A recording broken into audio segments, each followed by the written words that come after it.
Hi everyone, this is Mr Neel Raithatha, also known as the Wax Whisperer. Thank you for joining me in my latest video.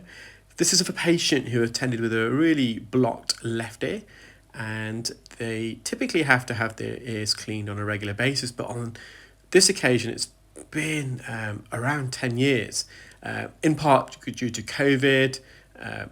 For a lot of people, the pandemic has prevented them from getting the treatment that they require, and also because the patient used to have their ears irrigated. So irrigation is the updated version of ear syringing.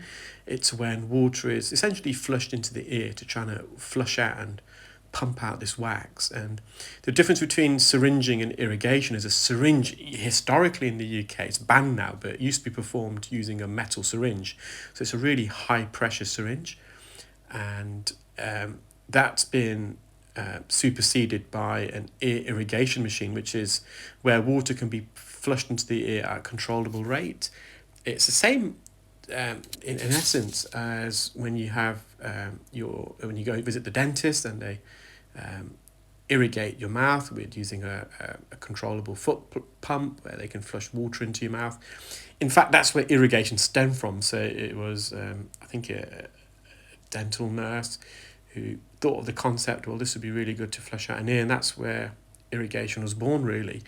Now, in the UK, things have changed a lot, not at least part due to COVID, but even prior to COVID, ear care is no longer a service really offered by the NHS, well, I should say primary care on the NHS. And when I say primary care, I mean your first point of call, which is your doctor's surgery. So doctors and nurses don't really offer much ear care services now, and that's been actually the case prior to COVID, but since COVID I think that's just been the final nail in the coffin, so to speak. So it's been more difficult for the patient to have their ears cleaned now. The patient actually found me doing a YouTube search. They typed in earwax removal and I came up, and they've been following me since. And I think a slight issue with primary care is if they're not able to offer an ear care service, is to at least guide patients in the right direction. And unfortunately, I'm not speaking for all primary care centres, but a lot of them don't, and they kind of don't explain what's available. A lot of patients who come for the first time, they're not even aware that you could even go private. Now, honestly speaking, I think there should be some free of charge care provided by primary care. Growing up, we weren't a very well off family, and if I had a chronic earwax impaction, we wouldn't have been able to afford to have it cleaned privately, and that's the truth. So it is a bit, I know I'm private myself, and obviously I have to charge for my services, but I do think, and there has to be some provision of ear care services performed by the NHS in the UK,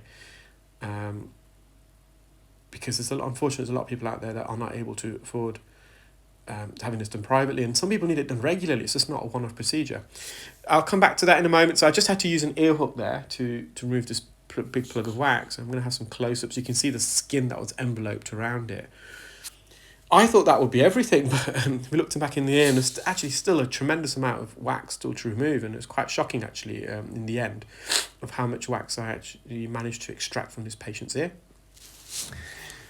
So yeah, it is a difficult one, and it is a predicament that primary care services face themselves, because they don't actually, from my understanding, they don't receive the required funding to provide ear care, and it's something that's they've always provided unfunded, if that makes sense. So primary care services in the UK, they receive an annual budget, and that budget is based on your socio-economic population and type and the age of that population.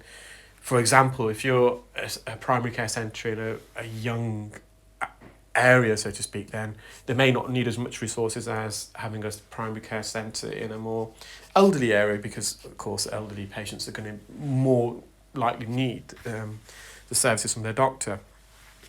So ear care services has never been budgeted, so that the funding that they receive is never included providing ear care, and it is a big resource because a lot of people suffer from earwax. We're talking about 5 to 80% of the population in the UK, which is probably thinking that there's 66 million, so 10% of that is 6.6, 5% of that, half of that, which is 5%, is 3.3 million. So that's a lot of ears to be cleaned a year, and it's almost a full-time job for a nurse. And so when primary care centres hire nurses, the nurses obviously are trained to do so many different things, but a lot of them are just through no other choice just providing ear care, which then means they can't do the other work that a nurse is highly trained to do.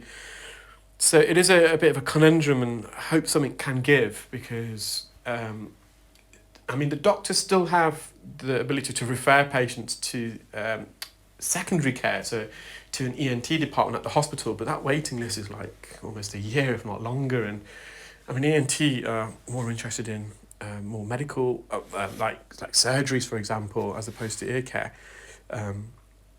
So there is a bit of a difficult conundrum and a fine balance to be struck in the UK. So we are unfortunately seeing a lot of patients now who are coming with really, they just kind of cope with the wax, and they're not aware that they can get it done privately, and they do try DIY earwax removal over the counter. So fortunately, this patient was able to find me, and lovely gentleman, and they came with their partner today. They travelled a fair distance, and they're also a musician, so we were joking that obviously in some way this wax was helping protecting their left ear at least. They also did report symptoms of similar to eustachian tube dysfunction. Now, the eustachian tube was slightly blocked, the eardrum was slightly retracted, but it was within normal clinical range, but we did advise of some nasal decongestions if required. So that was another big plug, and I thought, well, that surely is everything, but there's still an impacted dark plug around the eardrum there. And I just pre-warned the patient that the sucker is going to be a lot noisier, because as we're clearing it, obviously getting noisier and noisier for the patient, and we're also introducing the sucker closer to the patient's eardrum.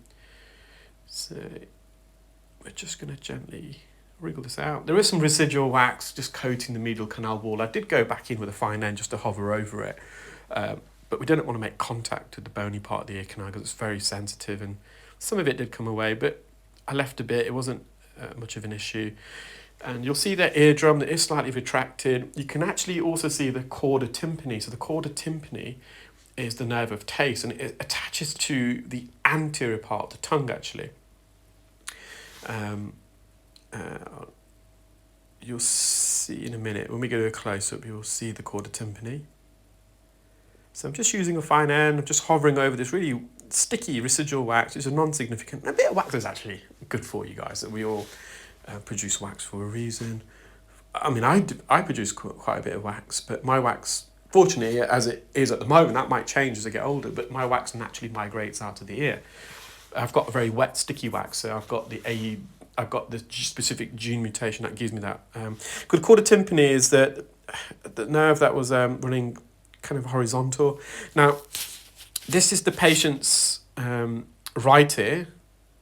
So you can see the eardrum's visible. There's a bit of wax at the edges, but we left that because that wax is naturally coming out on its own accord. It doesn't need to be removed. It's not causing them any symptoms. So that's all the wax from the left ear. You can see some parts are very, very dark, so it's matured wax that's been there for a while. Well, I hope you enjoyed that video, guys. Take care, keep well, and stay tuned. Bye.